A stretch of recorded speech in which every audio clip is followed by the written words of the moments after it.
So on the week of the fight, I get influenced. I decide, all right, Paddy the Baddy's going to win.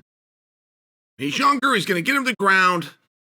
Though he hasn't shown us stand-up fighting, I bet he's got it. And his ground and pound was incredible. And Justin Gaethje and Michael Chandler are very similar fighters.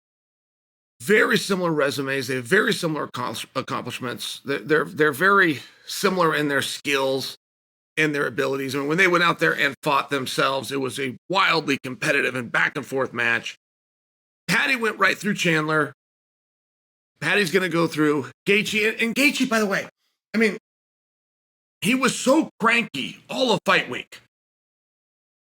I kind of took it as a good thing, but it was different. And you don't really want different. You don't want to see different. A guy's approach to the fight, right? If a guy is in the back and he's terrified and he's scared and he's thrown up in the trash can, like that's going to freak you out unless you find out that's what he does before every single fight.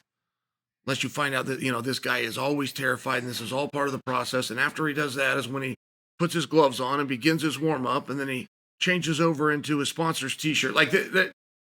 If it's a normal part of the process, okay, but Justin Gaethje's wasn't. Like, he was abnormally angry. He was mad at everything. He was mad at his own friend, Daniel Cormier. He was mad at media reporters were asking him about staph infections.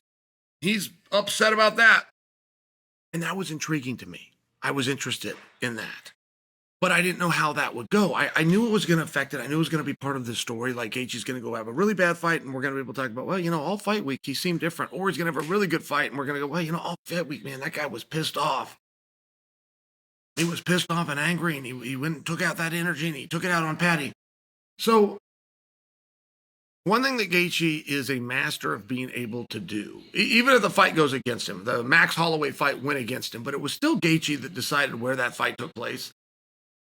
Gaethje's wrestling is usually used for anti-wrestling. It's used for defense to keep a fight standing up. But either way, because of that ability, Gaethje does usually, outside of his fight with Khabib, I can't think of an exception, as a matter of fact. I can't think of an exception to where a fight with Justin Gaethje took place in a realm that Gaethje didn't specifically allow it to take place in.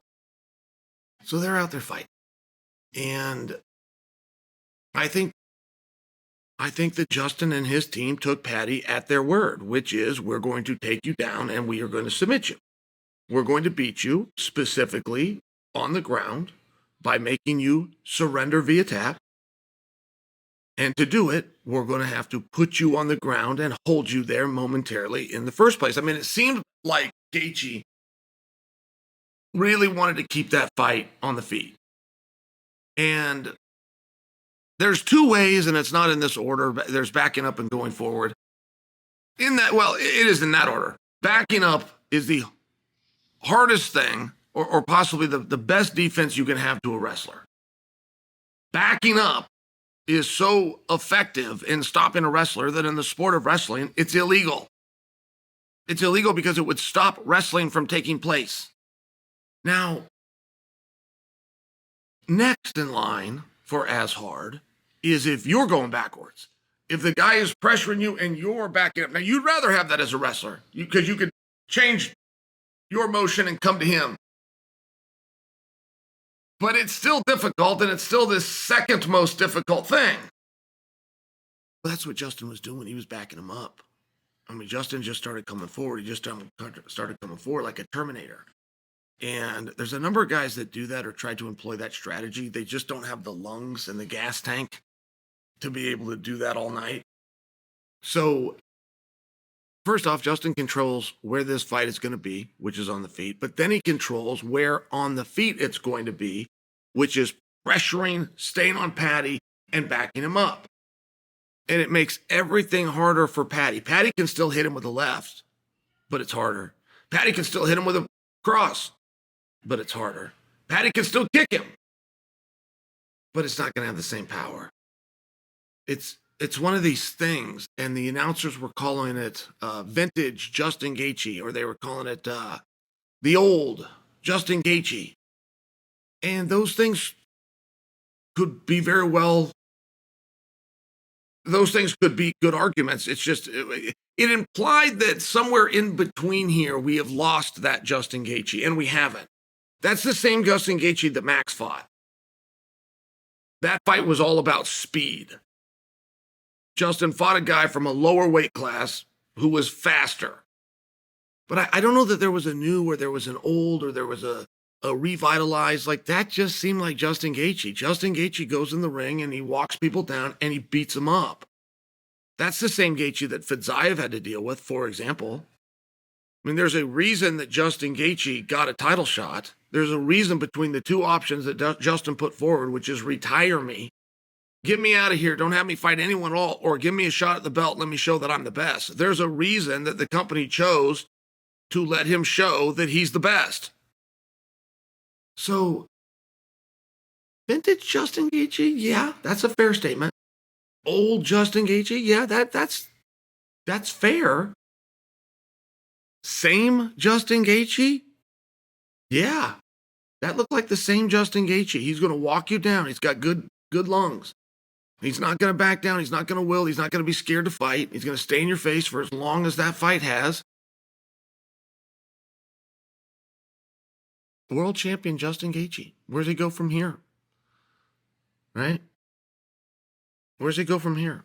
I don't feel as though the urgency to wait for Ilya is the same when it's Justin. I feel as though the idea of getting on with it, which would mean Arman, if Ilya isn't back in a meaningful amount of time, I feel like that all of a sudden that seems okay. That seems like a more acceptable thing to do. But what do you do with Paddy? And I think that Paddy, I've always thought the winner of this fight was going to be in I apologize. I always thought the loser of this fight was going to be in a very good spot and possibly a better spot than the winner. All I mean, if you're looking at who's next for Conor, I think it should be Chandler, and I think that as a community, we should all push for Chandler. But if we don't, if we in fact are going for somebody other than Chandler, and we haven't identified that person yet, the loser of Paddy the Baddy, Justin Gaethje, is your best place to start. The best place to look for who should Conor face is the loser of Paddy versus Gaethje. So now the most eligible opponent for Conor McGregor, in my opinion, just became Paddy the Baddy. There's some food for thought. I don't believe that Conor's going to make 155 pounds. I don't believe that Conor has an interest in making 155 pounds. Would you take somebody like Paddy, a clear contender, a top guy at 155 for one night and move him to a different weight class?